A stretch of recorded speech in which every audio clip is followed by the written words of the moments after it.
Hello साथीहरु, आज चाहिँ म बनाउँदैछु कडाई पनिर। पनिरको लागि चाहिँ मैले पानी गरम गर्न राखेको छु। यता पानी चाहिँ गरम भइराछ। पानी चाहिँ गरम भइसकेको छ। अब चाहिँ यसमा म पनिर हाल्दैछु। पनिर गरम पानीमा हाल्यो भने एकदमै सफ्ट हुन्छ, एकदमै राम्रो हुन्छ। यो चाहिँ पनिरको लागि मसला एउटा प्याज, एउटा टमाटर, अनि यो चाहिँ लसुन, यो चाहिँ अदरक, अनि 4 वटा चाहिँ हरियो खुर्सानी राखेको छु, 3 टा चाहिँ सुकेको, अनि यो चाहिँ काजु हो, अनि यो चाहिँ जीरा। काजु चाहिँ मैले 6-7 पिस राखेको छु, किनकि काजु हाल्यो भने एकदमै राम्रो स्वाद आउँछ। यता चाहिँ मैले कडाई गरम गर्न राखेको थिएँ। यसमा चाहिँ म तेल हाल्दैछु। तेल पनि गरम भइसकेको छ। म तेलमा जीरा हाल्दैछु। अब चाहिँ यसमा प्याज हाल्दैछु म।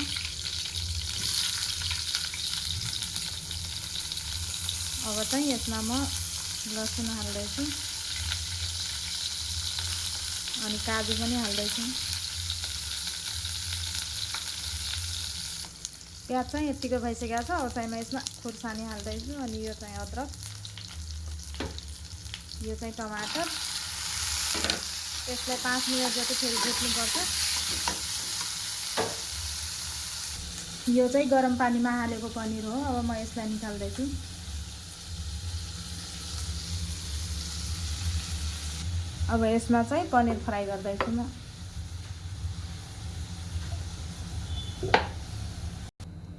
तेल चाहिँ गरम भइसकेको छ। अब चाहिँ यसमा म पनिर हाल्दैछु। अब चाहिँ पनिर पनि फ्राई भइसकेको छ। को लागि म चाहिँ अब यो प्याज काट्दैछु।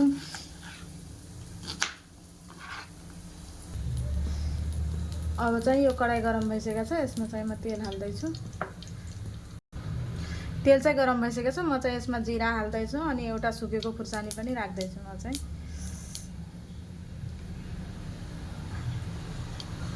अब म चाहिँ ठुल्ठुलो पिसमा काटेको यो प्याज हाल्दैछु।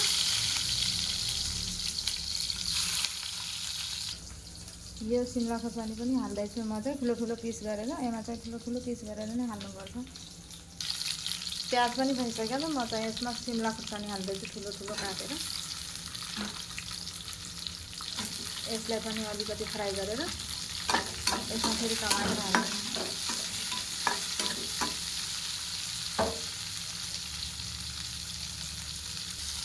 सिमला खुर्सानी पनि भइसक्यो। अब म यसमा टमाटर हाल्दैछु।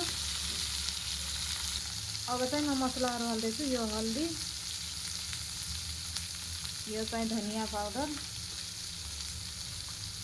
यो चाहिँ जीरा पाउडर, यो चाहिँ नुन।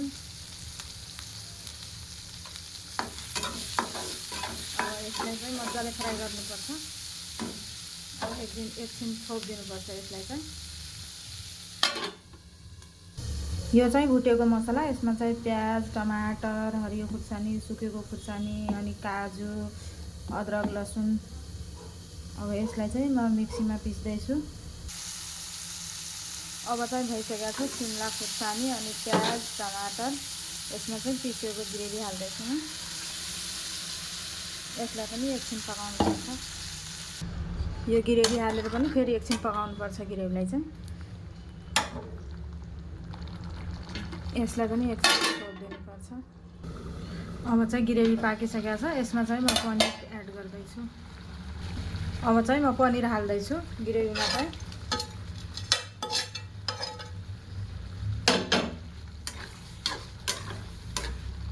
पनिर हालेर थोरै यसमा पानी पनि हाल्नुपर्छ।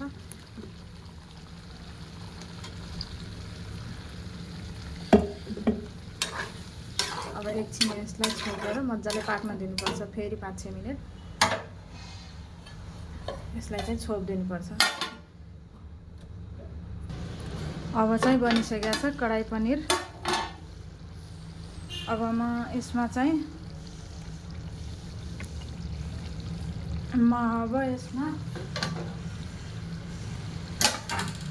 कसुरी मेथी हाल्दैछु। यो चाहिँ कसुरी मेथी हो। अब चाहिँ धनिया हाल्दैछु यसमा म।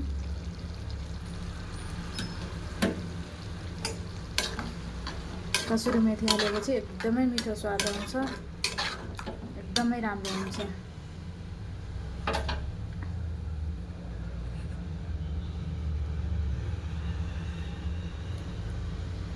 अब चाहिँ बनिसक्यो कडाई पनिर रेसिपी। भिडियो मन पर्यो लाइक कमेन्ट सेयर गरिदिनु होला।